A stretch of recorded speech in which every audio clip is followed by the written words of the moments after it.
Good morning, everyone. Thank you so much for joining us today to this webinar. Today, Hillary Richardson and I will be discussing best practices for working with unaccompanied immigrant children. Joining me here is Hillary Richardson. Hillary, you want to introduce yourself? Hi, everyone. My name is Hillary Richardson. I'm a staff attorney here at NIJC as well, focusing on unaccompanied immigrant kids cases. And my name is Maria Blumenfeld. I'm an Equal Justice Works Fellow, sponsored by Reed Smith and Microsoft. And I also specifically dedicate my practice in working with unaccompanied immigrant children. And the ages of our clients range from 3 years old to 18 years old, and most of them are from Central America. And throughout the webinar, Hillary and I will be explaining techniques and best practices that we have learned over the years in how to work with unaccompanied immigrant children. And in the side, you can type your questions. If while we're talking, please feel free to interrupt, type your questions, and we will try to respond them either while we're talking or at the end. So I guess you can see there where you can type your questions. And so most of you are already familiar with the National Immigrant Justice Center because you probably are already accepted one of our cases or you are part of our staff. But for those that are not familiar with the National Immigrant Justice Center, we are a nonprofit organization dedicated to ensure the rights of all immigrants, asylum seekers, refugees, and we do this through a unique combination of services. We provide direct legal representation, we do policy reform, impact litigation, and we also involve ourselves in public education. We serve clients for more than 95 countries, and every year we are able to represent more than 10,000 immigrants. But we are only able to represent more than 10,000 immigrants thanks to the help of our great pro bono network of more than 1,500 attorneys. And for that, we really thank you. So let's see the next slide.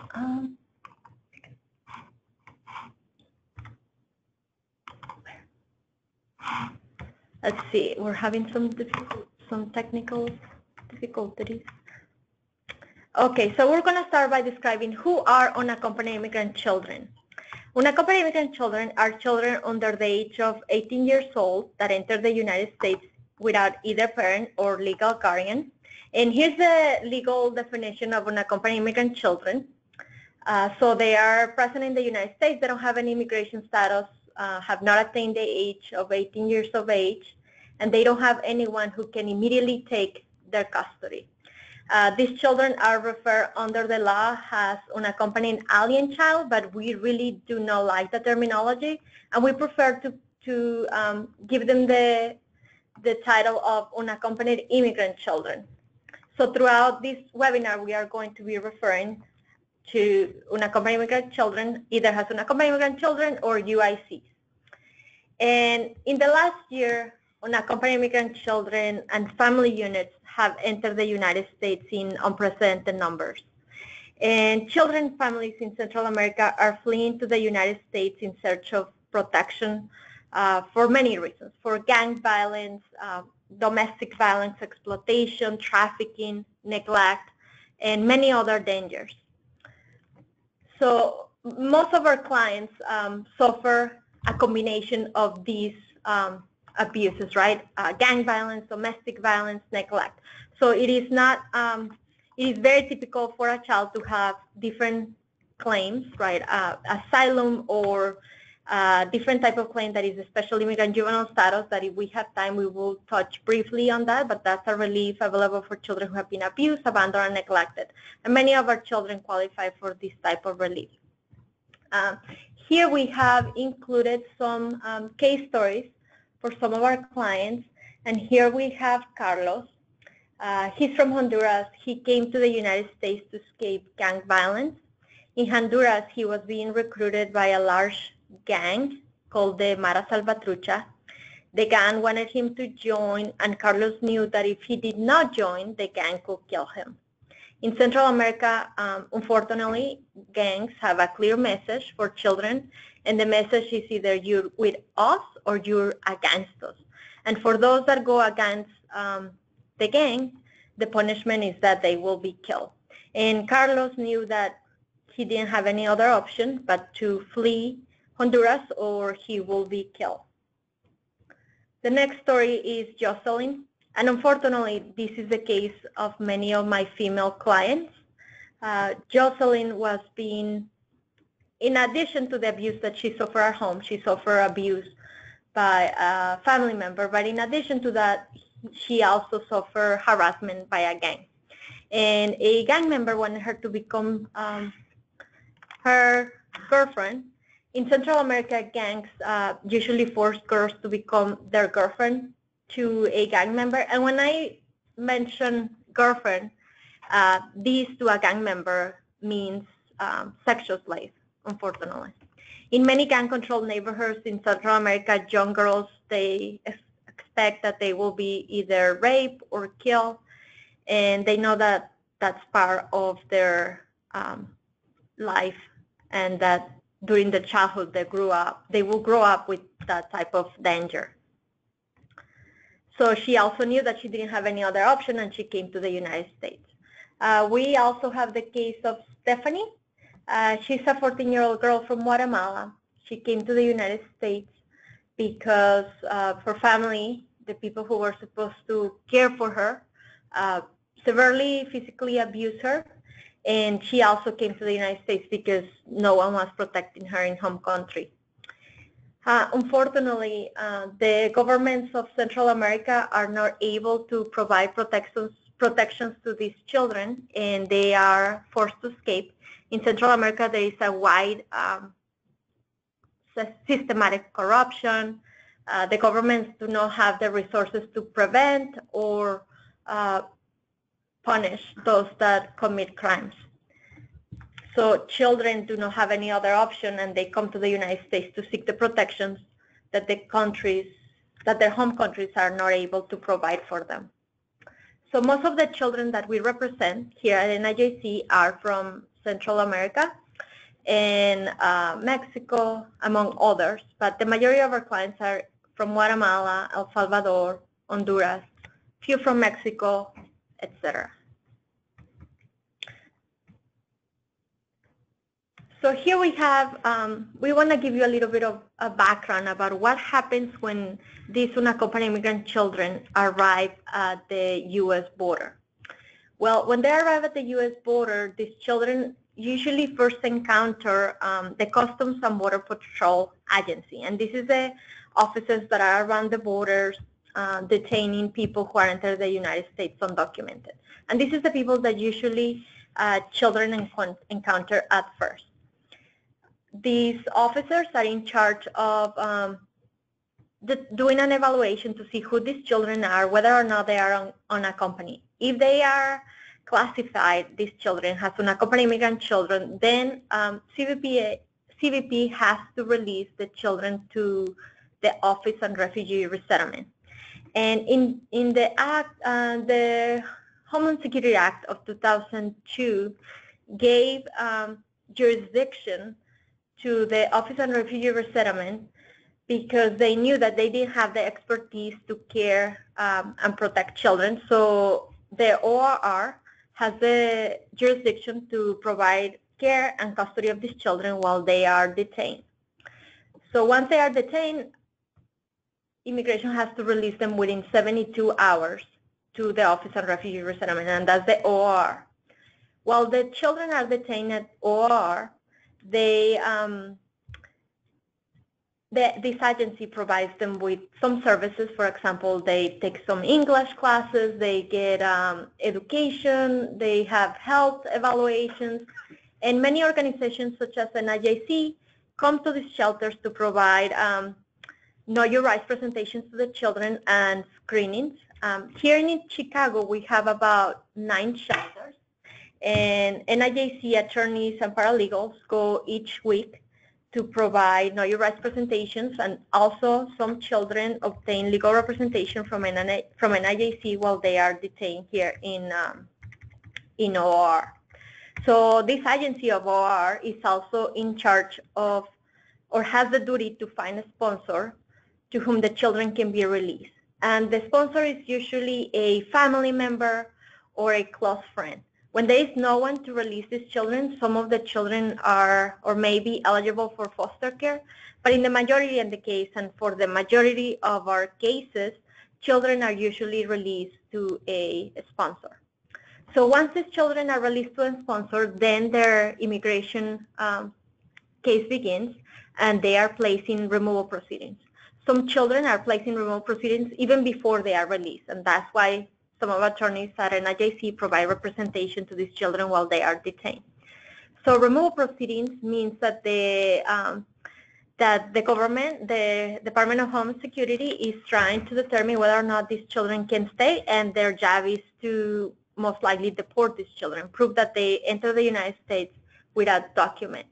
And our job here is to provide a defense for these children and explain their case and why they're here and why they are eligible to remain in the United States. So during this whole process that I just explained, there are many players, right, that oversee our immigration system. Well, there is the Immigration and Customs Informants, which is the trial attorneys at the court, the kind of the police of immigration.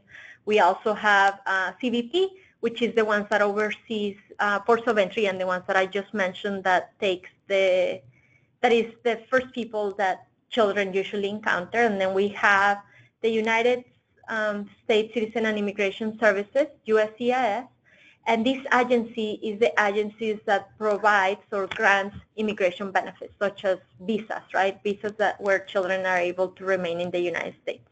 We also have the Department of Justice that oversees the Executive Office of Immigration Review, which is the immigration courts. And we also have the Board of Immigration Appeals. Another one, an important player, is the Office on Refugee Resettlement, which I just mentioned. Their job is to take over the care and custody of unaccompanied immigrant children. So now I'm going to pass it over to my colleague, Hillary, and she's going to tell you more about how to work with unaccompanied immigrant children.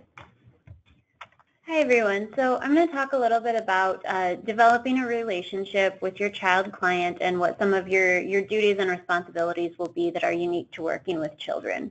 So the first thing to keep in mind is primarily you are this child's attorney and they are your clients in the same way that an adult would be your client.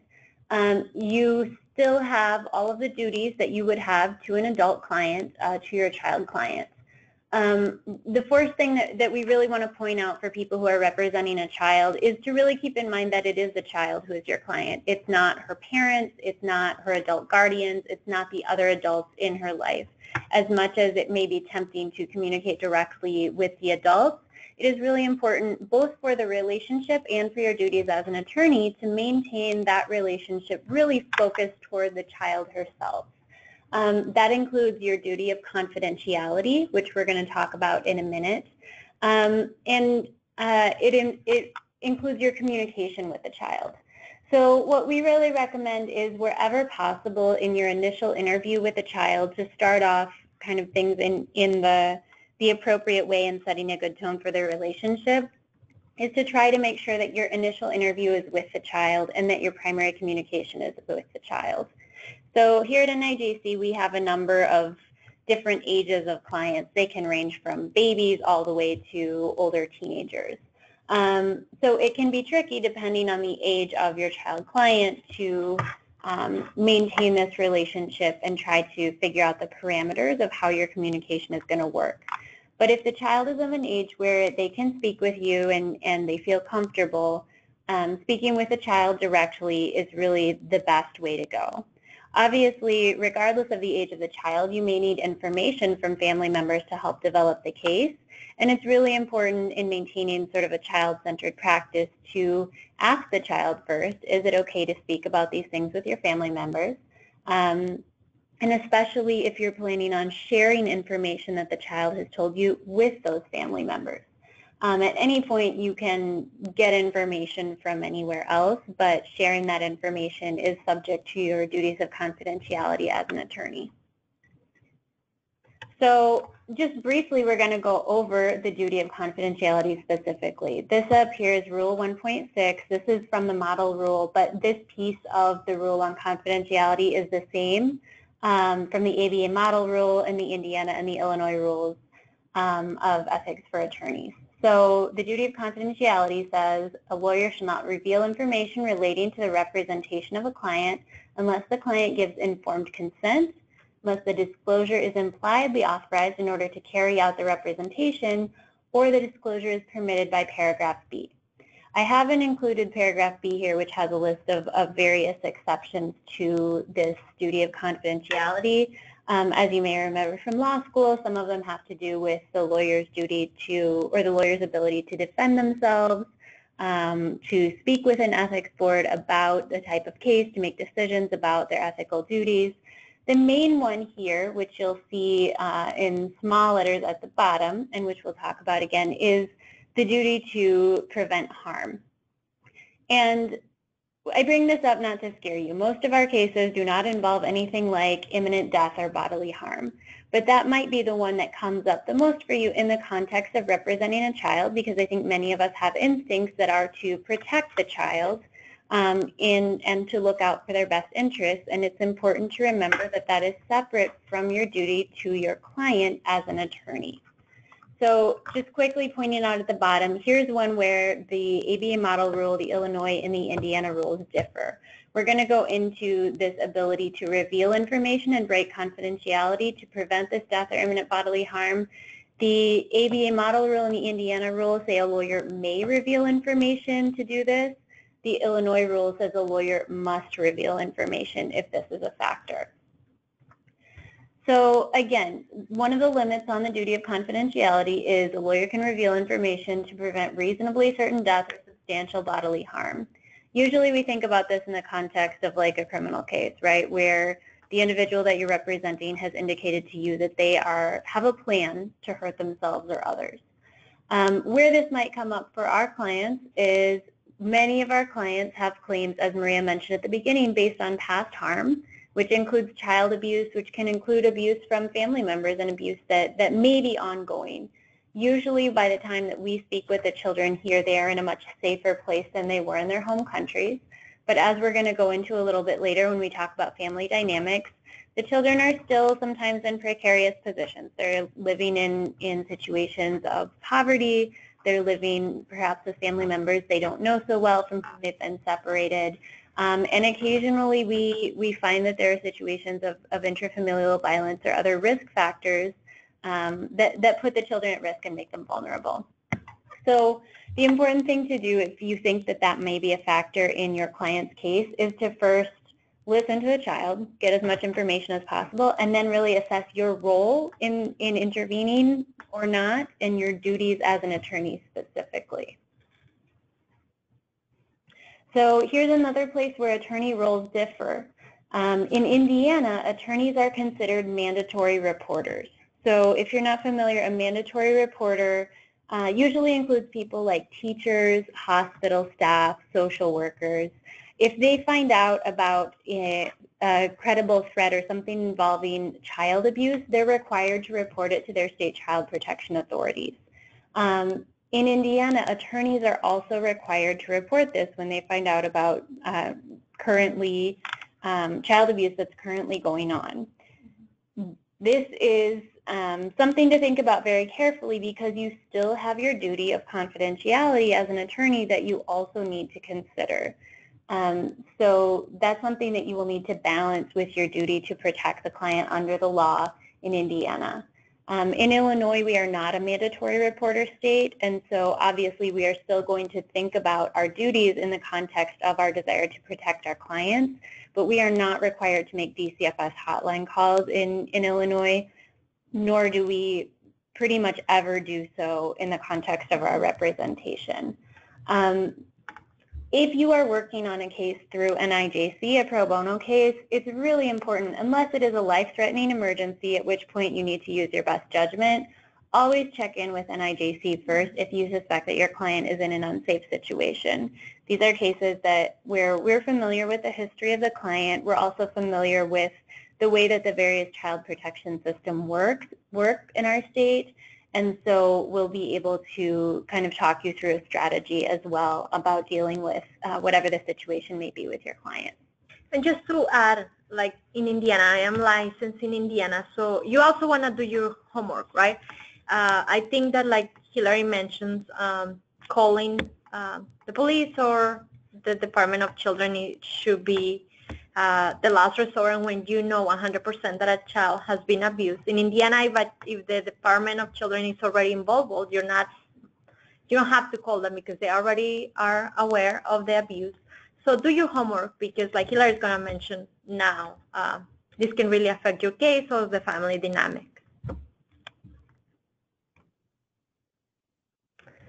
So now I'm going to talk a little bit about starting to work in your case, right? You already have been placed with a client, you have your case going, so now how should you start?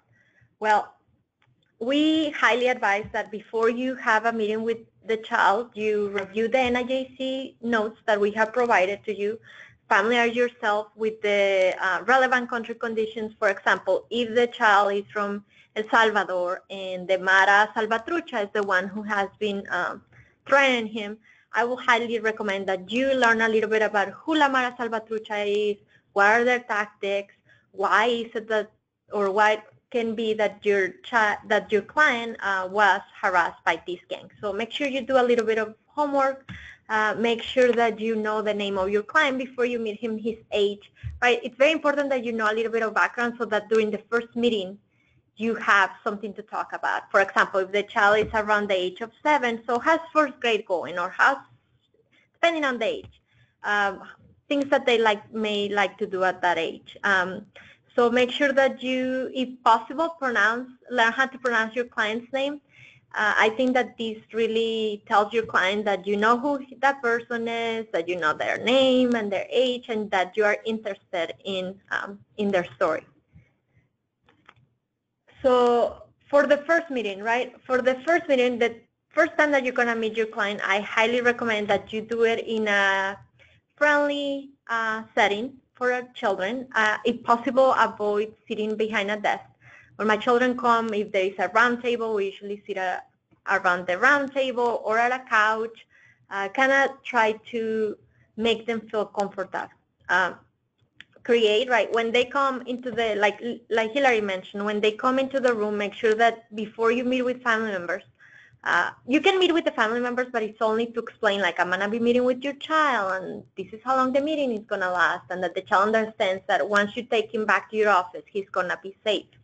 But once in the office, make sure that you remind him who you are, that you're their attorney, and confidentiality, right? I have heard that some pro bono stories where they bring the child into their office and the child really believes that he's talking to immigration. So make sure that you explain, I'm not immigration, I am your attorney, I am on your team, and I'm going to help you.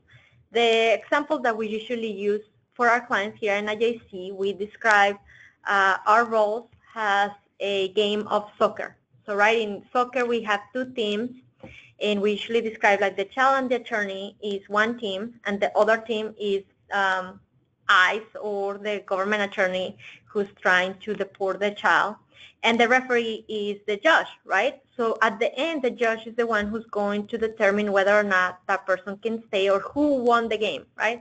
So I always explain to my clients, like, we're going to practice, we're going to work together so we can play a good game, right? And at the same time, we know that the other team is also playing against us. So we have to make sure we talk to each other, that we see each other often so that we can continue practice our case and have a good outcome. Make sure that you, during these meetings, you empower your client, right? You tell your client, like, I'm working for you, like, you are my boss. Whatever you say, you want me to take this case on, that's how we're going to do it. For example, many children are eligible for multiple types of relief. And once you explain the relief, it is up to the child which form of relief to pursue. And you can explain that to your client. We are going to do whatever you think is right. For example, when working with children, sometimes you require evidence, right, to prove their cases. For example, Well, we need a police report from someone in your home country. And maybe getting the police report is going to put that child's family in danger in home country. So maybe the child doesn't want to do that. He doesn't want to get the police report, and you can explain that to him. That's fine. You're the boss. We're going to take this case with whatever you think and feel more comfortable. So also during the first meeting, try to obtain, this is a really important recommendation.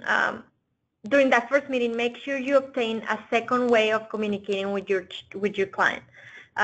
We have in many occasions that our clients have a hearing in the coming week, but unfortunately we haven't been able to reach that client, and then the hearing day is approaching and we don't know where our client is. So make sure, because the numbers are disconnected or for other reasons. So make sure that the first day that you come, you try to find another way of contacting your client. For example, do they use email? Do they have a family friend that can provide you with their phone? The school name, right? Sometimes, I think in some of our cases, sometimes our clients go missing, that we have to call the school to see if we can get in contact with them that way. So make sure you know the name of the school, a teacher, someone that you are able to contact just in case you miss communication with your client.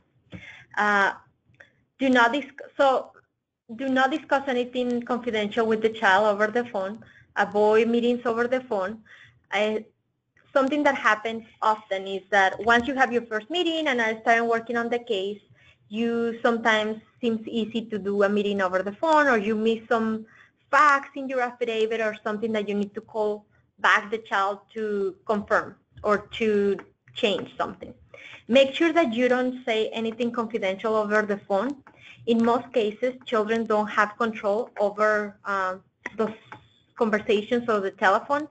And in most cases, family members or friends always ask the children to put them on speakerphone so that the family can hear their conversations. And children don't have control and they cannot say no. So assume, when you talk to your children over the phone, assume that someone else is listening. And if the child has asked you to keep something in confidence, please don't mention any of those details over the phone, right?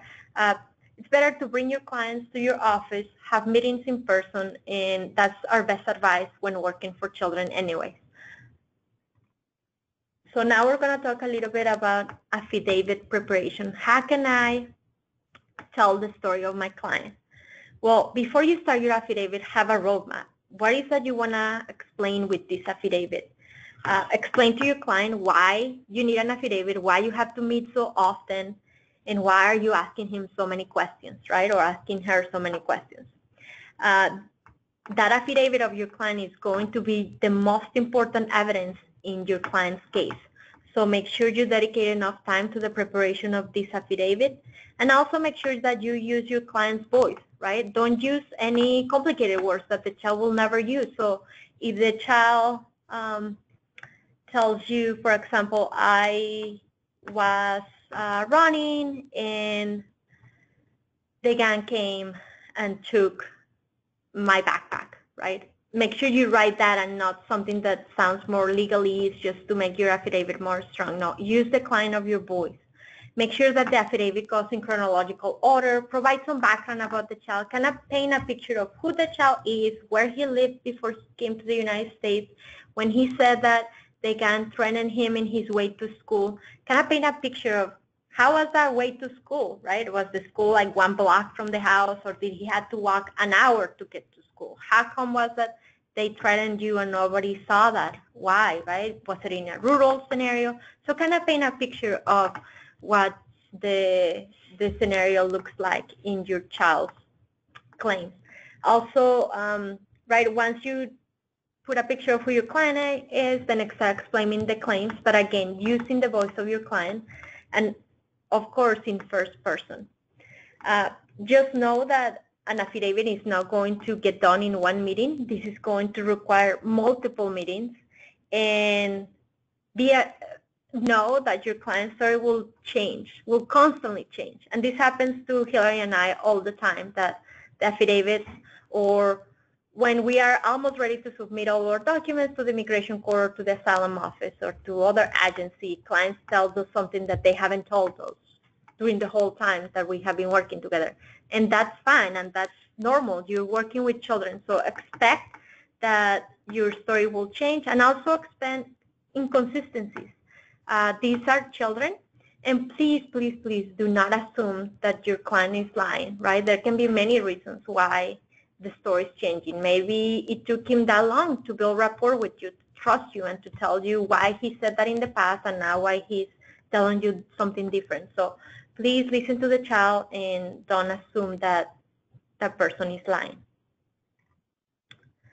So another thing that is very important when working with children is interpreters. So if you do not speak the language of your client and you are going to proceed with your case using an interpreter, we recommend that you meet the interpreter before you have any meetings with your client.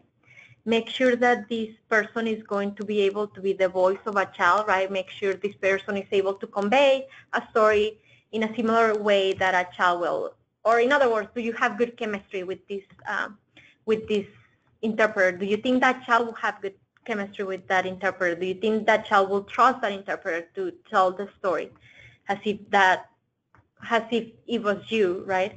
So explain confidentiality to the interpreter. Make sure that the child understands the role of the interpreter, and that the interpreter also understands the roles of everyone in these meetings. It's very important that before any meetings with the child, you explain expectations to the interpreter. Make sure that he knows or she knows that they cannot have any side conversation, even if they're talking about the weather, right? Even if the interpreter is asking the child, so was it raining when you come in? You want to know everything that is being said. So ask him to interpret everything that is being said, even if it's small talk. Interpret word for word. You want to know the personality of your client and not the personality of the interpreter, right? Ask him not to give you summaries of what the child is saying. And this goes both ways. Please, you as an attorney, do not have side conversations with the interpreter. Don't, again, don't start having small talk with the interpreter when the child doesn't know what's going on, right? You want to empower your client, and you want your client to know everything that's happening in the room, even if you're having, again, conversations with the interpreter about something that is not relevant to the case or anything like that, but you want the child to also know everything that is going on. Make sure that if the client has questions, that those questions are answered by you, the attorney, right? Even if it's something like, where's the restroom, or can I go to the bathroom, right? The interpreter will know that answer, but make sure that the interpreter knows that he has to ask you or she has to ask you those questions. And please ask the interpreter to use first person. Always, again, use the voice of the child. And ask him not to give any personal opinions about the case, or even if he's familiar with the home country where the child is, or if he knows something relevant to the case, I mean, in regards to country conditions, please ask him not to give any opinions or anything like that. Just their job is to interpret word for word, and that's it. I would also point out it's really tempting sometimes when you are working through an interpreter to direct your questions to the interpreter, or to say things like, please ask the child X thing, or please tell him Y thing. And it's really important for you as the attorney to use the first person as well. You should be looking at your client and interacting with your client even when you're speaking a language that the client doesn't understand. And you should be framing the questions directly to the client, not asking the interpreter to relay information. That's just going to help you to develop a better and more trusting relationship with the child. So I'm going to talk a little bit more about children and family dynamics, which we touched on a little bit as far as the attorney duties toward the child. As we've talked about a little bit already, NIJC clients are individuals and families who are under 200% of the federal poverty level. So that means many of our clients are living in poverty. Many of them have histories of trauma and extreme violence in their home countries. And they've also, many of them had long periods of family separation. So even immigrants who are not asylum seekers, part of coming to a new country means leaving behind family and communities. So many of our kids, even if they're living with parents here or one parent here, it's with a parent from whom they've been separated for a long period of time. It's very common with our kids to see mom comes to the United States to work first, and 3 or 5 or 10 years later, the child comes to join her. And that's the case no matter who the family member is who they may be living with. And so that's a challenging dynamic within a family, to get used to being a family again, to get used to living in a new situation with new people. And that's on top of the culture shock and cultural acclimation that everyone experiences when living in a new country and a new culture. Additionally, as we've talked about, some of these kids have claims to asylum and to other protection-based claims based on violence that can include both gang violence, external factors, but can also include intrafamilial violence. And so these are things that have been often normalized for our clients that they are trying to unlearn so that they can start to feel safe. But it doesn't mean that once they get here where they're physically safe that everything is going to be fine. There can still be challenges as far as conflict resolution, as far as interaction with family members. So it's important to know that just because there may be an intrafamilial conflict with your client, it doesn't necessarily mean the case falls apart. So don't panic if a child tells you something about a conflict that they've had with their family member or in their living situation. The important thing, as we're going to talk about, is going to be to listen to the child first and foremost, to get as much information as possible, and to come up with strategies for helping your client to be safe, to stay in touch with you, and to resolve the situation that they're dealing with. As we pointed out before when talking about the mandatory reporting and the duties of confidentiality, involving the authorities for our clients can be extremely risky, and it can be more risky than it may be for you as an individual or for people in the community that you live in, right? So it's very important to do a thorough assessment of the risk, to understand fully what the dynamic is that you're dealing with before you as an attorney would ever consider involving the authorities, and before you as an attorney would recommend to your client or their family members that they involve the authorities. Obviously, there's going to be situations where there's going to be an emergency and someone may need to call the police for protection, right? And that is a right that they have, and we need to find a balance between encouraging our clients and families to make sure that they can avail themselves of the protection of the systems that exist, but also being really careful to know when it is appropriate to do something like that and when it might put our clients at greater risk. A resource that is generally pretty helpful for everyone involved is therapy. I'm personally a big proponent of therapy for everyone, right? Attorneys, clients, everybody can benefit from therapy. But especially with our clients who've suffered so much violence and family separation, all of the things that we've talked about, it is one more thing to add to their list of things that they have to do, right? Getting used to school, learning a new language, making it to doctor's appointments. But if there is a place that they can go to get regular therapy and counseling to help them deal with what they've been through, that's also going to be really helpful in preparing their legal case. So that's something that we recommend both as a strategy for helping to deal with family conflicts, but also as a strategy for preparing a legal case where that's possible. So if a child tells you about a family conflict that they're having, the first and most important thing to do is listen to the child without judgment. Their experience may be very different from yours. Their environment may be very different from yours.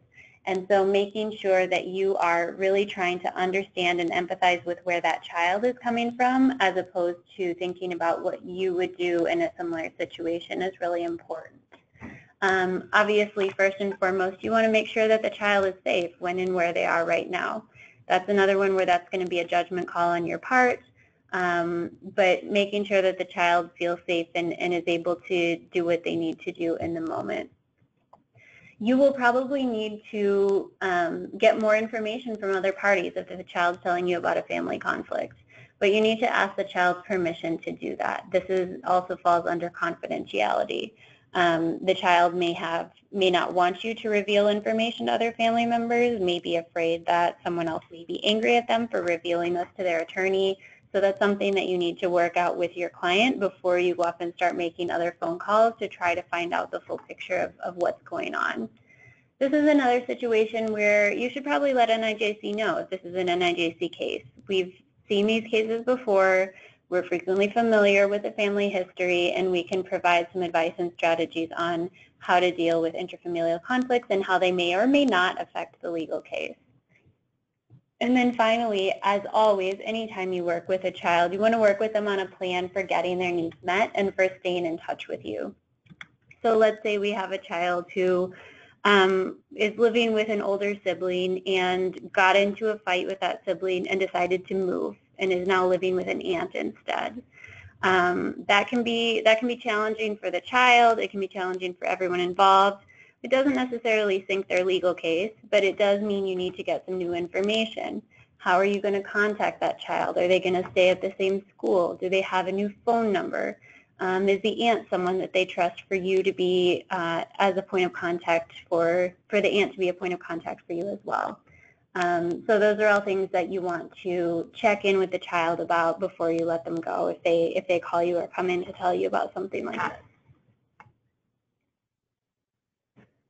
So I'm going to talk a little bit about children and trauma. And as a big caveat, here at NIJC, we are legal professionals. We are not mental health professionals. So we're not psychologists. We're not therapists. For the most part, we're not social workers. But we do have a great deal of experience working with people who've suffered from trauma throughout their lives. And so the first thing that I'm going to do is point you to some additional resources on trauma. Because it's very important to educate yourself about what is out there and what the professionals are saying. So two good resources are on your screen. One of them, NIJC, had a previous pro bono webinar that spoke specifically about working with survivors of trauma that has a lot of good information. And then secondly, we highly recommend the Lurie Children's Hospital's webinar on trauma-informed legal practices for kids. That, I believe, is done by a psychologist and a social worker who talk in great detail about what trauma does to the brain and how it affects kids and how that can affect your legal practice. So first and foremost, educate yourself about trauma. But some basic things to keep in mind as you're representing a child who may have experienced trauma in the past are that trauma affects different people in different ways. And it clearly does have an effect on the brain. People are not necessarily unchanged or unscathed by it. But when a child is telling you a story and they may, have gaps in their memory, or they may tell you a couple different stories in a couple of different ways, there may be some inconsistencies. Those are things that can be caused by trauma and are not necessarily concerns as to their credibility. So they're things that you will need to keep in mind as you're trying to piece together their story. Additionally, we'll also often see clients who may have an inappropriate affect, right? So a child who's telling you about a really violent experience that they had, and instead of being sad or crying as someone might expect, they giggle when they tell you about that, or they don't have any expression whatsoever. That doesn't mean, again, that they are lying or that the experience didn't affect them deeply. Those can all be responses by the brain and by the body to the way that trauma has affected them. Yeah, and like Hilary mentioned, it's case by case. For example, unfortunately, many of my clients have been victims of rape, and I encounter every type of scenario. So I have girls that break down in the middle of an interview when they're talking about that, and there are other girls that show no signs of emotion, and they just told you the story about the rape with showing no signs of emotion. So that's just case by case basis, and you really want to make sure you understand that maybe those emotions or no emotions are the cause of trauma. So another important thing to keep in mind as you're talking about working with children who've experienced trauma is balancing your role once again. So it's very possible that you're the only stable adult in this child's life right now, just given what we've spoken about before regarding family dynamics and the poverty that many of our clients live in. You may be the person with the most resources and the most stability to be able to provide some support to your client.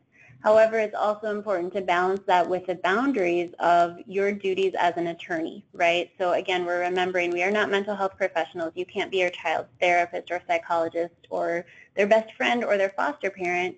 You are their attorney, and there have to be boundaries around that. However, you may be able to connect them to some resources in order to help them to deal with the emotional and mental and psychological effects of what they're experiencing as they're working through their legal case. So that's another one where you can definitely reach out to NIJC. For many of our clients, we've already referred them to resources that we know about, that we're familiar with, but we can also talk to you about kind of the best ways to support your client in this situation. And then finally, as always, we've repeated this over and over, listen and don't judge. Make sure that you have all of the information, that you're being empathetic to your client, and that you're really attempting to understand their experience as opposed to trying to put some experience of yours on what it is that they're telling you. So just to give an example, if you're in a meeting with a child and you know that you're going to have to discuss a traumatic event like a sexual assault or like a physical beating, to the extent possible, give the child a choice about when and how much they're going to share with you. Maria already mentioned that these cases may take multiple meetings. You may not be able to get through the entire story with the child in one sitting. And this is really important because individuals who've been victimized in this way, who've experienced trauma, have in many ways had their choice taken away from them. There's been a violation of their autonomy. And so being able to give the child as much control and choice as possible in their interactions with you is really important for them to be able to have a healthy attitude towards developing this case. So that may mean, you know, your child comes in for the meeting and you see that they're just not in a good place and you say, okay, we're going to talk about, you know, some less substantive things and we're going to just schedule another meeting. Or you may start to go into the story and you allow the child to take as many breaks as might be necessary, even if it makes the meeting extend. When the child is telling you about something that's difficult, it's important to acknowledge and validate that this was a difficult and a terrible experience. So saying things like, don't cry or don't feel bad about that is not really helpful, right? It is a rational and reasonable response of a child to feel terrible or to not want to talk about something. There's, as we've talked about, there's a variety of responses to trauma that are reasonable and normal, and it's good to affirm that for the child and to acknowledge that you realize how difficult it is for them to talk about this. And then finally, at the end of your meeting, if you're having to talk about difficult or traumatic subjects, it's good to create a buffer zone before they have to go back out into the world. So end with some lighter conversation. What's going on at school? How's the local sports team? You know, what have you been playing, you know, on your PlayStation recently? Whatever it is that child likes to do, try to give them some ability to take themselves out of that traumatic space and go back into their daily lives. Something that I also do with some of my clients is just depending on the age. For example, I know we're going to talk about something that affects them. I usually have coloring books, if it's appropriate for the child, puzzles, Legos, something that they can entertain themselves with their hands and at the same time be able to speak about what happened to them. Also another good, or I don't know if it's good, but I usually have at the end of the meetings a candy that I can give them and change the conversation, like, hey, here's a candy, thank you for coming, and that makes them happy. So just remember that you're working with a child and treat your client as a child because they are telling you the story, they are trusting you, and you should show to them that you really care about their story.